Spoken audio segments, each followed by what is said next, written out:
लगातार झारखंड में अलग अलग मुद्दों को लेकर के अलग अलग लोग अपनी मांगों को लेकर के सरकार के पास पहुंच रहे हैं, जिसमें से एक यहाँ पर अगर हमारे साथ बात करेंगे तो कस्तूरबा गांधी स्कूल के जो घंटी आधारित शिक्षक हैं वो सभी लोग हमारे साथ हैं। हम इनसे बातचीत करेंगे क्योंकि इन्होंने आज राज्यपाल से भी मुलाकात की है, संतोष गंगवार से, और साथ ही साथ यहाँ पर इन्होंने शिक्षा मंत्री से भी पूर्व में मुलाकात की थी। हम इनसे जानेंगे सबसे पहले कि आज क्या कुछ हुई, बात हुई है गवर्नर से।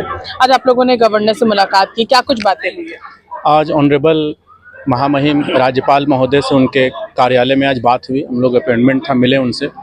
तो उन्होंने कहा कि ये आप लोगों का टेक्निकल इशू है, पहले आप वो राजनीतिक दलों से बात कर लीजिए, माननीय मुख्यमंत्री से बात कर लीजिए, माननीय शिक्षा मंत्री से बात कर लीजिए। अगर आप लोगों की समस्या का क्या उन्होंने वो उत्तर देते हैं, क्योंकि आप लोगों के पास इतने सारे विधायक का, इतने सारे मिनिस्टर का लिखा हुआ है, तो आप लोगों के क्यों नहीं सुनी गई। अगर वो नहीं सुनते हैं तो फिर मैं राजनीतिक दलों को और ऑफिसर्स को बुलाकर और आपके रिप्रेजेंटेटिव के साथ बात करूंगा। देखिए, उन्होंने तो कहा है कि मुलाकात करने के लिए आपने शिक्षा मंत्री वैद्यनाथ राम से भी मुलाकात की, उनकी ओर से क्या कुछ आश्वासन दिया गया? वैद्यनाथ राम जी से कहा गया कि जो पूर्व में माननीय मंत्री थे उन्होंने आपके बातों को संज्ञान में लिया था। हमारे भी संज्ञान में मामला है, लेकिन हमें बहुत कम समय मिला है, तो हम इसको ज़रूर देखते हैं और आप लोगों का जो समस्या है उसको हम लोग निष्पादन करने का प्रयास करेंगे।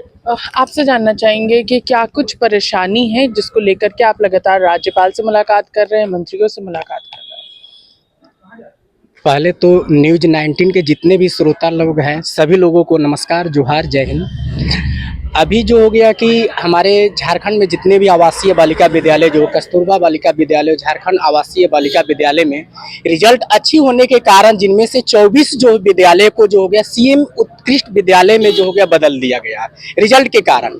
अभी जो परेशानी जो हो रही है वहाँ पर कि जो भी वहाँ पर शिक्षक आ रहे हैं, लेकिन बहुत पहले से वहाँ पर शिक्षक ऑलरेडी है। तो हम लोगों को सरकार से ये निवेदन है कि वहाँ पर जब शिक्षक है, पढ़ा रहे हैं, अच्छा रिजल्ट अच्छा है, कोई किसी प्रकार की परेशानी नहीं है, तो जहाँ पर रिक्त पद है वहाँ पर भेजा जाए। नहीं तो अगर उन लोग आ जाते हैं तो ऐसा कहीं विद्यालय में हो जा रहा है कि वार्डन के द्वारा बोला जा रहा है कि नहीं कि आप लोग मत आइए। कुछ वार्डन के द्वारा जो ऐसा चीज नहीं, सभी मैं वार्डन को नहीं बोलना चाह रहा हूँ। बहुत सा वार्डन लोगों का सपोर्ट के कारण ही हम लोग यहाँ तक पहुँचे हैं और हमारी मांग जो हो गया, हम लोग को विश्वास है कि जल्दी जो हो गया सरकार जो हो गया, अभी नहीं तो आने वाले समय में कुछ दिन लगेगा, समय लग सकता है, लेकिन मान ली जाएगी। यानी आप लोगों को फिलहाल आने से मना किया जा रहा है कुछ वार्डन? जी जी जी जी।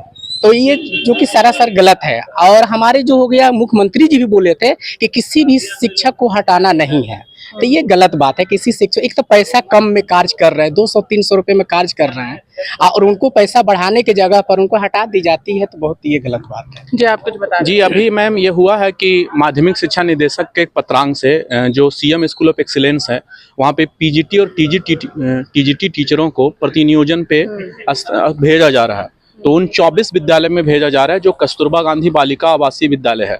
तो हम लोगों का कहना है कि जब हम लोग 2 साल से ऑलरेडी काम कर रहे हैं और जो हमारे रिक्त पद हैं जहाँ पे टीचर्स नहीं है वहाँ पे भेजिए, हमको कोई इशू नहीं है, लेकिन जो कार्यरत शिक्षक हैं उन्हीं के स्थान पे उन्हीं के सब्जेक्ट में टीचर भेज दिए जा रहे हैं। तो इससे जो पहले से टीचर घंटी आधारित काम कर रहे हैं उनको समस्या उत्पन्न हो रहा है और सरकार के पास ऊफो की स्थिति है, और जहाँ से उन टीचर्स को भेजा जा रहा है वहाँ पे भी बच्चों का पढ़ाई बाधित हो रहा है। एक तो जहाँ पे टीचर हैं ऑलरेडी उनको परेशान किया जा रहा है, और दूसरे जगह से टीचर ला करके इनको यहाँ भेजा जा रहा है, वहाँ पे भी पढ़ाई प्रभावित हो रही है। तो सरकार के संज्ञान में यही बात दिलाने आए थे कि ये पूरी तरह से गलत और अतार्किक है। देखिए, तो लगातार ये अपनी मांगों को लेकर के राज्यपाल से मुलाकात की है, साथ ही साथ शिक्षा मंत्री से मुलाकात किया। सभी ने कहा है कि यहाँ पर इनकी मांग जायज़ है, और जिस तरीके से इन्होंने अपनी परेशानी को बताया है, साफ तौर पर कहा जा सकता है कि जो शिक्षक हैं वो लगातार बच्चों को पढ़ाते हैं, उनके लिए काम करते हैं, और इस तरीके से अगर कुछ वार्डन्स के जरिए ये सारी बातें कही जा रही है तो उसको लेकर के अपनी शिकायत लेकर के सरकार के पास पहुंचे थे। फिलहाल इस खबर में मैं इतना ही। सहयोगी सुशील के साथ में पूजा दुबे, 99 न्यूज़, रांची।